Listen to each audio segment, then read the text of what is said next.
Okay, we're back, and I'd like to Okay. now talk about the show Quincy M.E. How long did you work on that series? I did one show with Jack Klugman. Yeah.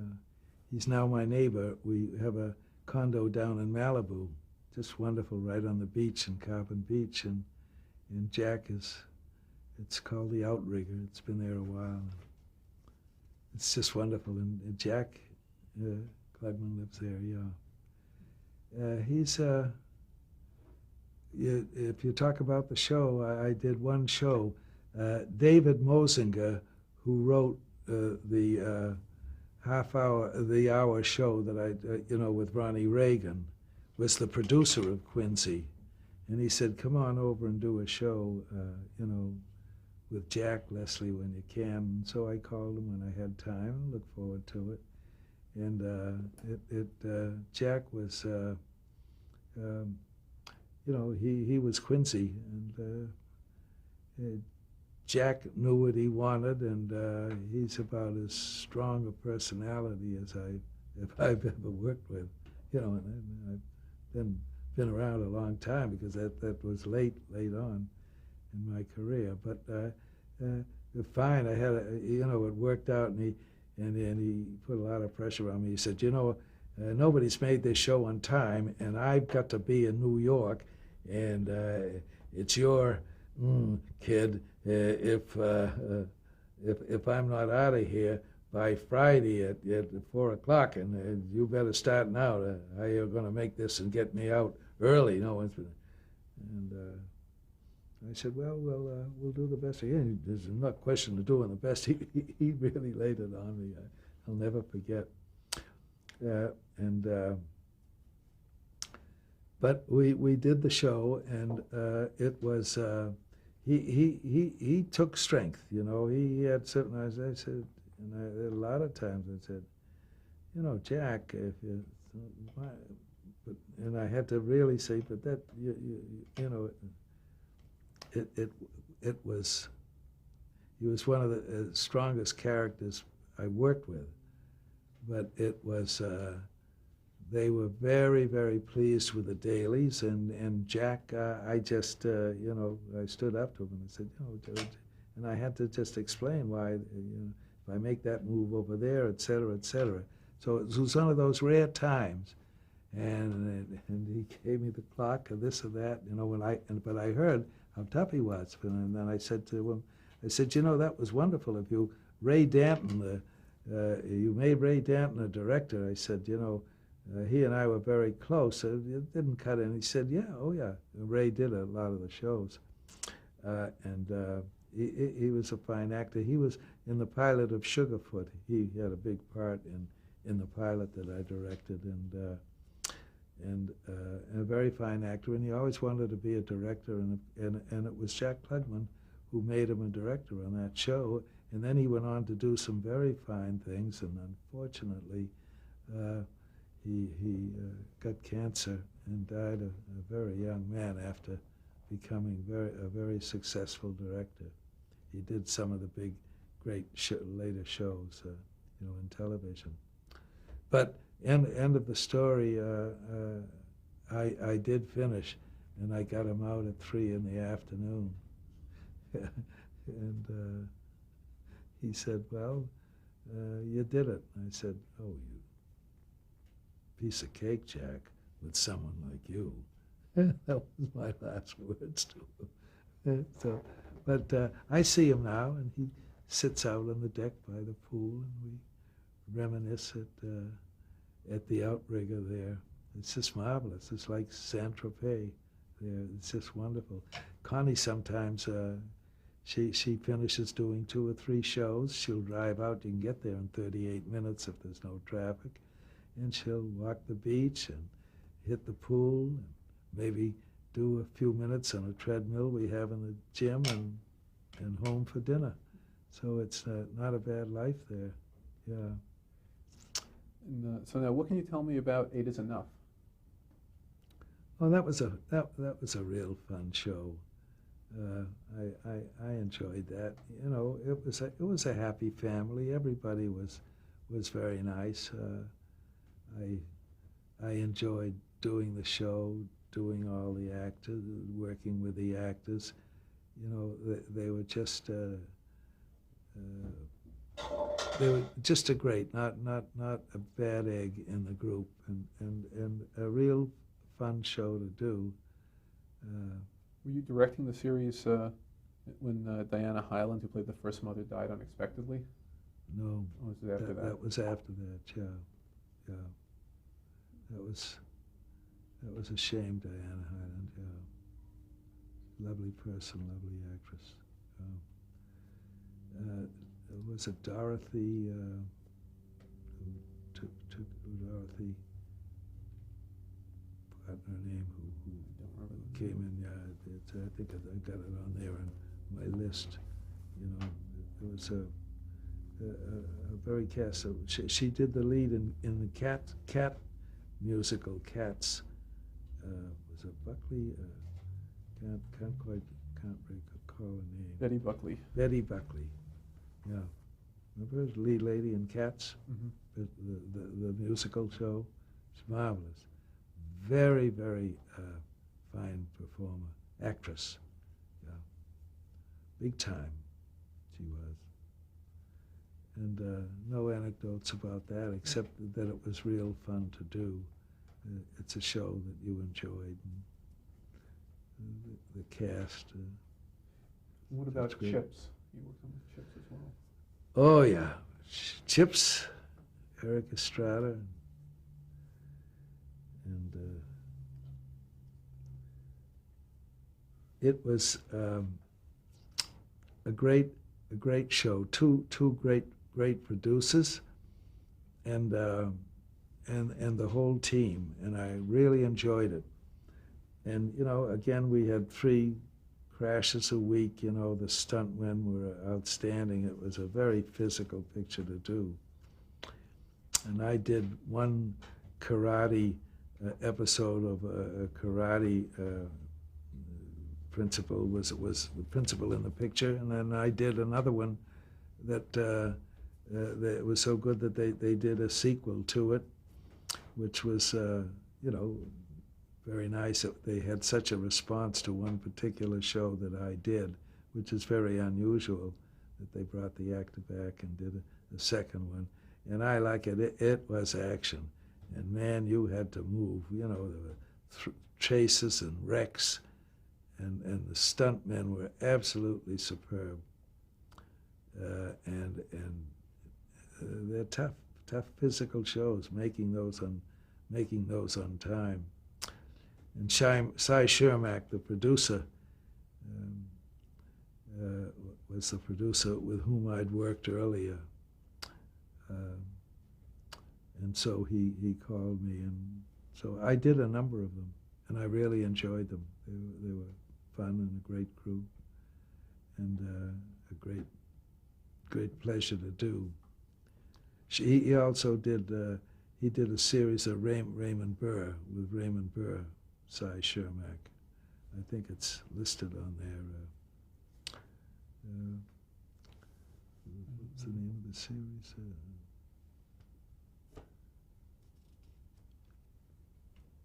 I did that. Was it Ironside, you mean? Yeah. Was it Ironside or was it Ironside? Yeah. Ironside. Yeah.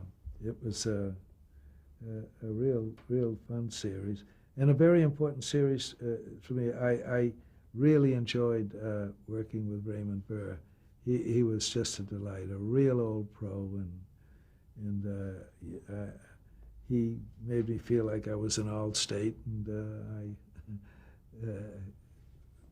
we had a great relationship. And a wonderful thing happened on one of the episodes.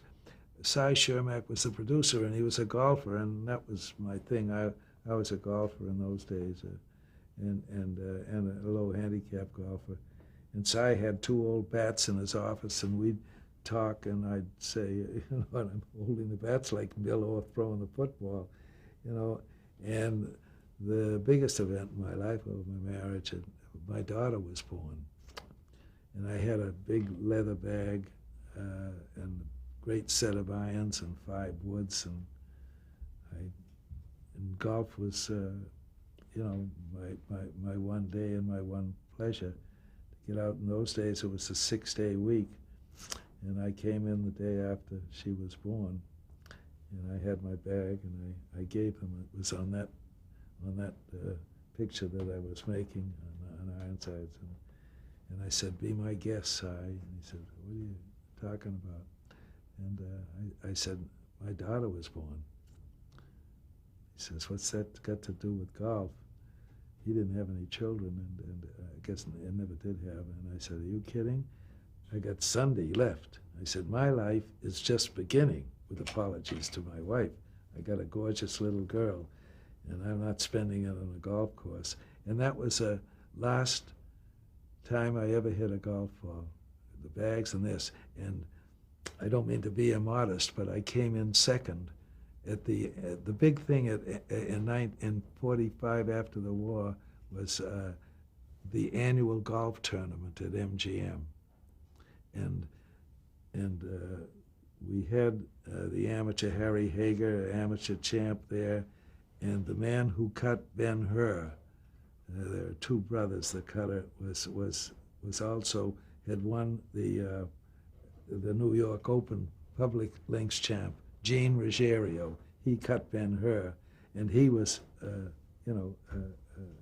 won the New York.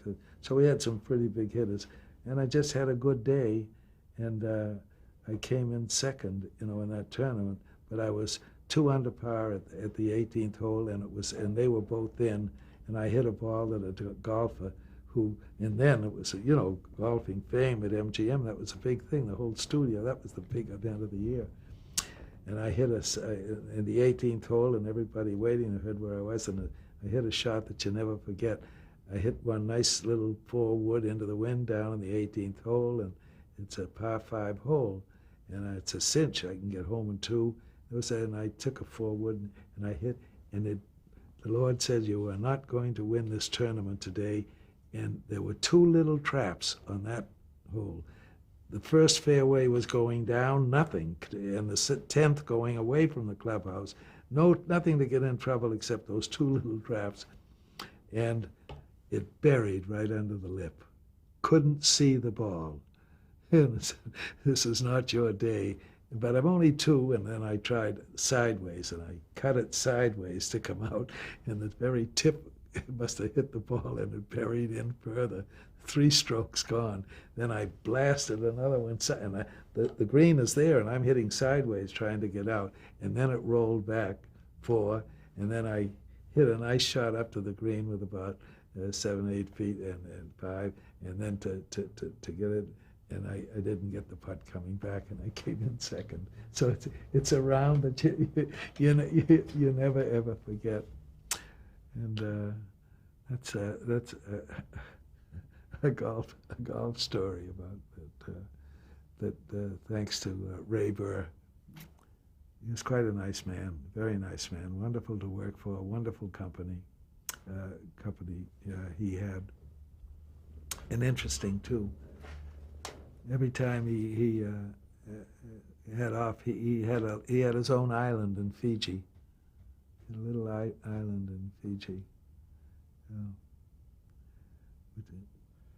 Speaking of islands, what can you tell me about Fantasy Island? Oh, that was fun. I did a lot of those, and really not that many, but I did 2 that I shan't ever forget.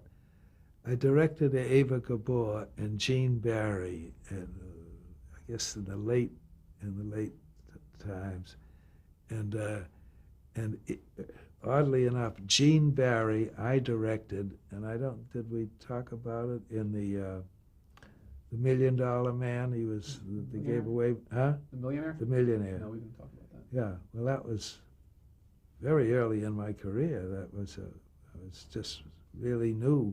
I did, must be 1995 or so when I did The Millionaire, and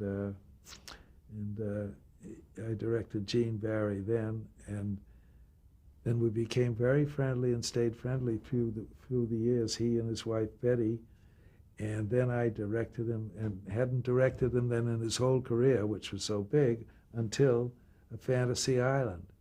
And Ava Gabor was in this episode. And it was fun working with Gene. And you always remember things, like something Gene said, you know, when he finished the picture, he said, I never realized what a fine director you were, Leslie. I wish that, you know, with all the shows that he did. I said, well, it just, you were busy and I was busy. But Ava Gabor, I can't just tell you how wonderful she was. She was just the most delightful person to work with. And, you know, 5 years on that show of hers. And we became actually close. We had dinner with her. She had a 2-acre estate off Sunset Boulevard here, married to her husband, I guess Frank Wilson was his name. And we went to theater several times. And of course, then she suddenly passed away. She was, I don't know, you talk about the Gabors, but she's from my early days at MGM in 1938 until not too long ago, she was one of the most unforgettable and delightful actresses that I've worked with. And let's talk about person that I've ever known. And absolutely so beautiful, and talented in her business, and and a superb athlete. She walked. She was an athlete. The last thing you'd expect was that, you know, cancer would strike her down at this early age. And if you see the episode, you know, she's just a young, vibrant, beautiful, beautiful woman, magnificent, so bright and so successful, and just had everything. And, you know, she sure is a loss, but I will never forget the pleasure of that week. And tell me about Dallas. Oh, that was really fun. You know, my boy Jim Davis. I told you about Bob Walker, and Jim Davis was the star in that picture of Bob Walker's, his company that he left when he saw the image come back in the mirror. But I was very close to him, you know, and so forth. And he was great in the episode I did, and it was fun because Tina Louise was in the episode, and it's one that they run quite a bit. And it's where he almost has an affair with her, but no, he stayed with Mama, and it's a sequence as it so happens that they run a good deal. I did several more, but that was an unforgettable one. And of course, that was just a joy to do. You know, the cast was all great, and can't say any more than that. You know, Roger Moore, Victoria Principal, whom I directed twice in Love American Styles. You know, so we were old family, delightful, charming girl, Victoria Principal. So I have fond memories of that. Then you went back to multiple camera shows for Different Strokes. What can you tell us about Different Strokes? Well, actually,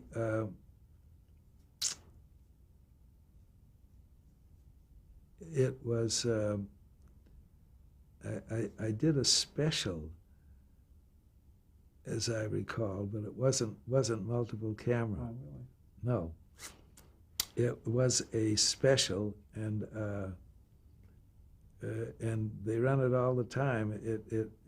And I shot it at Universal Studios, and he was in it. And a series I didn't do about the fellow who drove the black car that talked. I've got a picture of him here. Forgotten his name, but it was like an hour movie of the week, not movie of the week, but episode. We shot it at Universal and went through all the, you know, took the ride around and so forth and so on. Yeah, and That was the Gary Coleman. Gary was in that, but it was not his sitcom series. Oh, no? No, Oh. it was a special kind of hour movie. I see. And you did Buck Rogers in the 25th century? Yeah, that. I did Buck Rogers, and I did only one episode in it because a friend of mine called me and said, Gary Coleman is going to star in this film, and I said, gee, I would love to work with him, because the producer, executive producer of Different Strokes is Howard Leeds. They were on the air, 8 years. It was Norman Lear was the executive, and Howard Leeds was the executive on the set. Howard Leeds, and he produced it for 8 years, producer-writer. And he's like family. We're together all the time, even today. And then he produced Small Wonder. So he was telling me how wonderful he was, and the producer knew me and called me and said, would you come over and care to do the show? And I said, yeah, I heard so much about him, and that's how I went to do that one episode, and I only did one of the Buck Rogers. And that's the story about how I got to do 3 movies of the week with this wonderful young man. At the end of the show, he wanted a spacesuit.